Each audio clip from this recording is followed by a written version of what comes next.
there guys, it's Skipper Megan. If you are new, welcome aboard, and if you're back, welcome back. So today we are going to be moving on with our Disney World trip planning series, and my husband has graciously volunteered to be our cameraman, so if it's a little bit shaky, sorry about that. We're not using a tripod today because we're going a little offbeat. As you can see, we are in my bedroom with all of our stuff laid out here, ready to pack our park bag. So let's get started. So the first thing obviously is you are going to need a bag to use for your park bag. Some people like to use the really cute Dooney and Burke bag. Some people like to just take a purse or a fanny pack.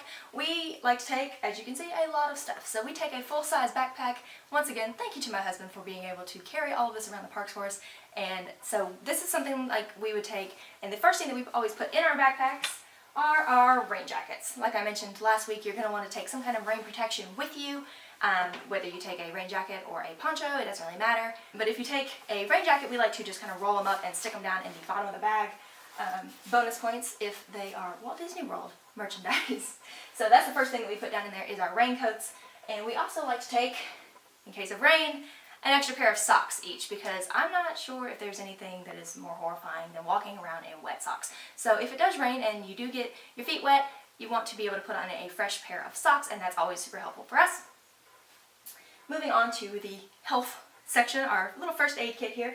Like I mentioned, we like to take a rub stick of some variety, so we keep that with us in case we start getting a little bit sweatier and we need to wipe our arms down a little bit to keep them from rubbing together.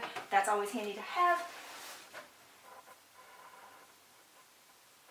We also like to take I take ibuprofen, or if you want to take some Tylenol, anything like that with you, make sure you have some of those, because you might get a headache being out in the sun, or your muscles start to hurt because you're walking a lot more than you usually walk.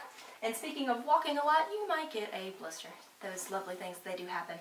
So we always take some Band-Aids. We like to have regular Band-Aids, and we also have blister Band-Aids, and we also like to put, like I mentioned, some of the moleskin. We just put it all down in this box, and then we just stick that right down in the backpack, so we have that if we need it. Something else that's super helpful when you're at Disney World, Germ-X. I like to just go to Bath & Body Works and grab a couple and just throw those down in the bag just so you have some options.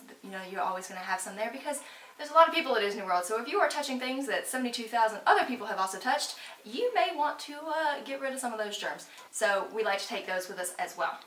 The next thing that we put into our park bags is our sunscreen. So like I mentioned last week, we do take 2 sunscreens.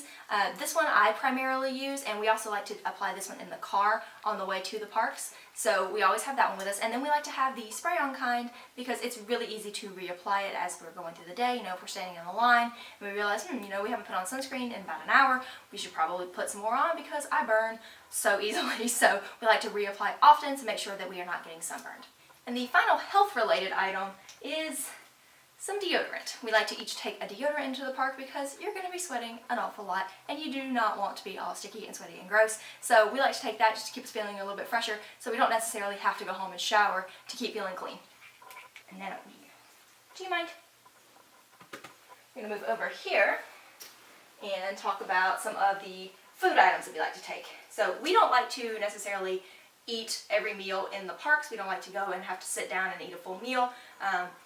At least I don't. I'm sure the rest of my family would really appreciate getting to go and sit down and eat a full meal, but I want to just keep going and going and going. So we like to take a couple of snacks, usually some protein bars, some mixed nuts, some trail mix, something like that, just to have some snacks along the way if we're in a long line, or we don't want to have to stop and go and actually eat lunch. We can just eat some snacks while we're going.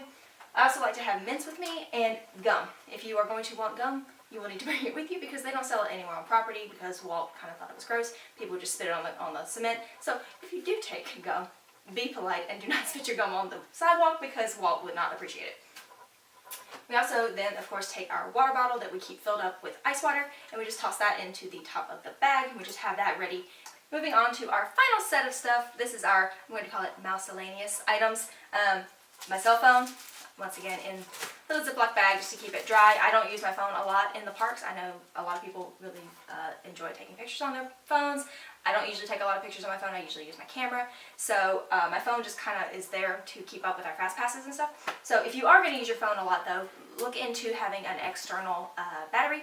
They do sell them at the parks. Fuel rods, I think is what they're called. It's like $30 and then you get one and then you can trade it out as many times as you need to for free from then on out. So if you are going to be using your phone a lot and you don't already have an external battery, that might be a good option to pick up while you're in the parks.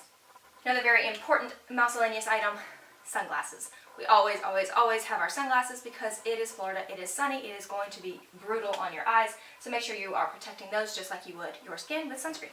You are also going to want to have your wallet with you in the park, just so that you have some money and stuff, and if you are using your Magic Band as your wallet, then you are going to want to have that. If you're not wearing it, or if you have Magic Band 2.0 and you've got just a little nugget that pops in to that, you could just throw that in your backpack and have that easy access for you if you're not planning on actually wearing it. And the last thing is buttons. People might have seen Disney World buttons. So if you do have buttons, make sure that you're wearing them because it's a really great interaction. A lot of the characters will really play it up. You know, if you're there on your honeymoon or something, they'll see that and they'll really get excited and they'll want to see the ring and all that kind of stuff. So it really makes for some great interactions. And sometimes if you have an anniversary button or a just married button or something like that, sometimes some cast members can make some magical moments happen for you. So you never know what will happen. Plus, it's just a fun souvenir that you can grab at Guest Relations that's completely free. So make sure that you keep those in your bag. That was a really quick run through of what we take into the parks and our park bag. If there's something that you didn't see here that you think is a great idea, let me know down below so that everyone can make sure that they pack that on their next trip. And if you have any questions, let me know. I will see y'all next week. Bye y'all.